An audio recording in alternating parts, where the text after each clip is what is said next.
নাতি এত কাশতে আছে না, বড়ি ঢের কাব হয়ে গেল। তাই আমি কটা কাশ নিয়ে আসি গে।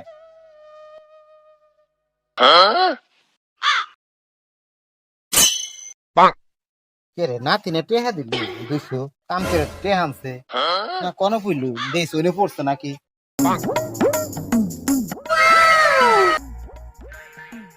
কোন বলে এনে তো দেখিনি এই যে টিয়া ওই হামসে তুই না পাইতেম তাহলে নাতি যে কি কই তো আমারে, হ্যাঁ আজকে সব বনস হয়ে যেত। যাই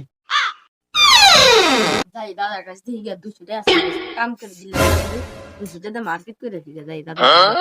ও দাদা যাই তোমার পাইলাম তুমি কোন জায়গা লাগছিল?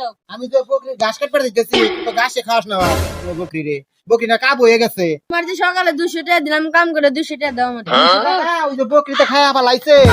খালো গাম্বা বকরি খাওয়া তুই বকরির ঘাস খাওয়াস না, খাইবো না? বুঝছি ছু জঙ্গলে গিয়ে উঠবো না ওটা দেখাইতে হইব। এই যে দাদা তোমার টুপি বিন্দা কমেন্টে এখন দিছাও। শালাই তো তখন আমরা মারছে রে, আমার মাথায় টুপি পরাই দিছে, এখন তার মিথ্যা কথা বলা দেবো না, সত্য কথাটাই বলা লাগবে।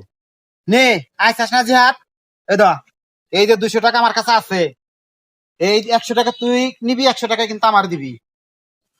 দিবানি 200 টাকা আমার, তোমার আমি 100 টাকা দেবো না দিবানি। হ্যাঁ শালা খারাপ অবস্থায় নাতির হাতে একটা বাস খেয়ে গেলাম।